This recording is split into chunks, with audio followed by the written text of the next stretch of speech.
অনেকেরই দেখা গেছে জন্ম সনদ অনলাইনে না থাকা সত্ত্বেও আপনার নতুন করে আবেদন করে নিবন্ধক কার্যালয়ে জমা দেওয়ার পর দেখা গেছে আপনার অনলাইনে একটি ডুপ্লিকেট জন্ম সনদ শো করতেছে।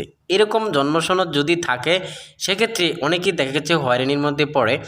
আপনার এরকম বাংলাদেশের ম্যাক্সিমাম নাগরিকেরই হয়ে থাকছে, যার কারণে এক জন্ম সনদ থাকা সত্ত্বে আরেকটি নতুন করে তৈরি করতে পারতেছে না, লেখা আসে আপনার ডুপ্লিকেট জন্ম সনদ একটি অনলাইনে আছে। সম্মানিত দর্শক, আসসালামু আলাইকুম। আশা করছি সবাই অনেক অনেক ভালো আছেন। দেশ ও বিদেশ থেকে যারা আজকের এই নতুন আরেকটি ভিডিও দেখছেন, আপনাদের সকলকে জানাচ্ছি আন্তরিক অভিনন্দন ও শুভেচ্ছা। প্রিয় দর্শক, আজকের ভিডিওতে আপনারা জানতে পারবেন অনলাইনে বাতিল হবে জন্ম সনদ।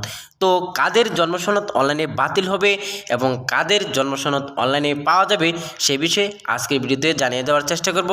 সো সম্পূর্ণ ভিডিওটা দেখতে থাকুন। আর দেরি না করে এখন আপনাদেরকে নিয়ে যাচ্ছি সরাসরি মূল ভিডিওতে। চলুন তাহলে দেখানো যাক। সম্মানিত দর্শক, জন্ম নিবন্ধন সনদ এখন বর্তমানে এমন একটি গুরুত্বপূর্ণ সার্টিফিকেট হয়ে দাঁড়িয়েছে, এই সার্টিফিকেট না থাকলে কোনো কাজই করা যাচ্ছে না। যেমন বাচ্চাদের জন্ম সনদ তৈরি করা যাচ্ছে না, বিদেশে যাওয়া যাচ্ছে না, কোনো চাকরিতে জয়েন দিতে গেলে জন্ম সনদের প্রয়োজন। যেমন জন্ম সনদ যদি আপনি তৈরি না করেন, আপনার ছেলেমেয়ের জন্ম সনদ তৈরি করতে পারবেন না। যদি আপনি ভোটার হইতে যান, জন্ম সনদ ছাড়া ভোটার আইডি কার্ড তৈরি করা যাবে না। ভোটার আইডি কার্ড যদি তৈরি না করতে পারেন, পাসপোর্ট তৈরি করা যাবে না। পাসপোর্ট যদি তৈরি না করতে পারেন, আপনি বিদেশে যেতে পারবেন না। প্রিয় দর্শক, তাই জন্ম নিবন্ধন সনদ এখন বর্তমানে ৭৪টি ক্ষেত্রে খুবই গুরুত্বপূর্ণ হয়ে পড়েছে। সেজন্য দেখা গেছে ২০১৪ সাল থেকে শুরু করে এর আগেও এবং ২০২২ সাল পর্যন্ত বা ২০২৪ সালে এখন জন্ম নিবন্ধন সনদ এমন পরিমাণে বৃদ্ধি পেয়েছে, অনেকেরই জন্ম নিবন্ধন সনদ এখন পর্যন্ত তৈরি করা হয়নি। তো অনেকেরই দেখা গেছে এই জন্ম সনদটি তৈরি করতে অনেক হয়রানির শিকার হতে হচ্ছে। যেমন একজনের জন্ম সনদ অনলাইনে থাকা সত্ত্বেও আরেকটি তৈরি করতে পারতেছেন। বর্তমানে এই ক্ষেত্রে একটি জন্ম সনদ অনলাইনে থাকলেও আপনি আরেকটি জন্ম সনদ তৈরি করতে পারবেন না। যেমন একজনের একটি জন্ম সনদ অনলাইনে রয়েছে, কিন্তু আপনি সেই জন্ম সনদের তথ্য পরিবর্তন করতে চাচ্ছেন। যেমন এই জন্ম সনদের তথ্যের সাথে আপনার ভোটার আইডি কার্ডের সাথে মিল নেই, আপনার সার্টিফিকেটের সাথে মিল নেই, অথবা আপনার পাসপোর্টের সাথে মিল নাও থাকতে পারে। এরকম থাকার কারণে দেখা গেছে এই জন্ম সনদটি সংশোধন করতে গেলে অনেক হয়রানির শিকার হতে হয়। যেমন আপনারা পাসপোর্ট, ড্রাইভিং লাইসেন্স এবং আপনার ভোটার আইডি কার্ড সংশোধন করার জন্য জন্ম নিবন্ধন সংশোধন করার প্রয়োজন মনে করেন, কিন্তু সংশোধন করতে পারতেছেন না। সেজন্য অনেকেই দেখা গেছে নতুন জন্ম নিবন্ধন তৈরি করে আরেকটি আইডি কার্ডের সাথে মিলিয়ে তারপর আপনার আইডি কার্ডটি সংশোধন, পাসপোর্ট সংশোধন, সার্টিফিকেট সংশোধন করার জন্য চেষ্টা করছেন। কিন্তু বর্তমানে জন্ম ও মৃত্যু নিবন্ধন রেজিস্ট্রার জেনারেল কার্যালয়ের সার্ভার থেকে একটি নতুন আপডেট এসেছে।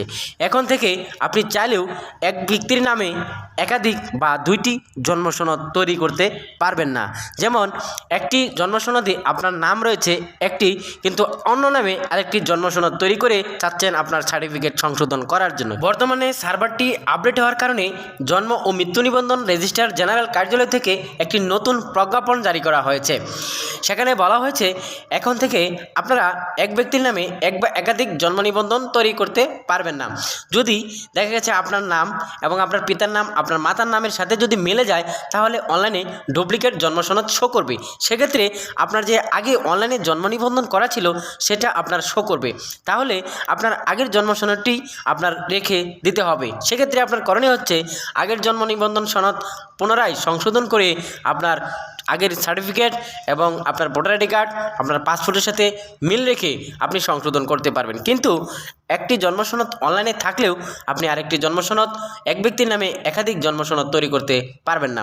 সেই নিয়মটি জন্ম মৃত্যু নিবন্ধন রেজিস্ট্রার জেনারেল কার্যালয় থেকে প্রকাশ করা হয়েছে। প্রিয় দর্শক, অনলাইনে দেখা গেছে এক ব্যক্তির নামে একটি জন্ম সনদ রয়েছে, আরেকটি জন্ম সনদ তৈরি করছেন, কিন্তু এখন আপনি তৈরি করতে পারবেন না।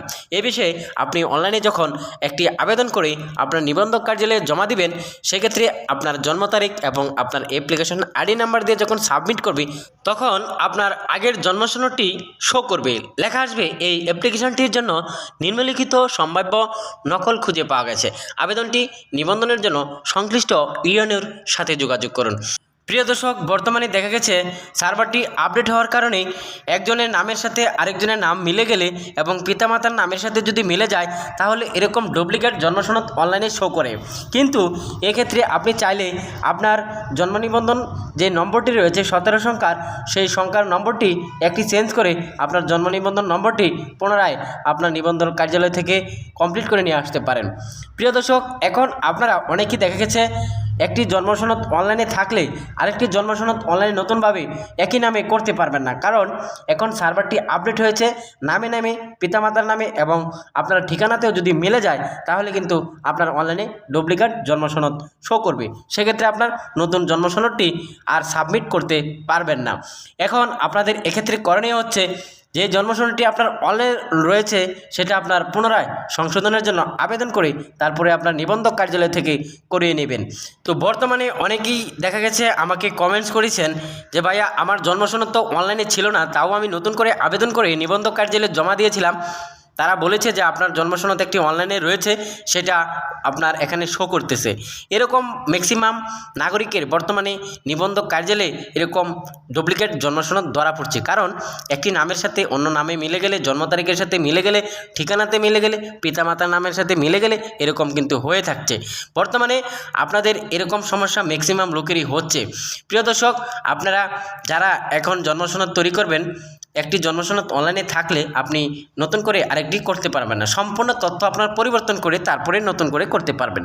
প্রিয় দর্শক, আজকে এখানে শেষ করব। পরিশেষে বলতে চাই, আপনাদের এই ভিডিওটা যদি কোনো রকম কাজে লাগে, চ্যানেলটি সাবস্ক্রাইব করে দেবেন এবং ভিডিওটাতে একটা লাইক দিবেন এবং ভিডিওটিতে সবার মাঝে শেয়ার করে দিবেন। আসসালামু আলাইকুম ওয়া রাহমাতুল্লাহি ওয়া বারাকাতুহু।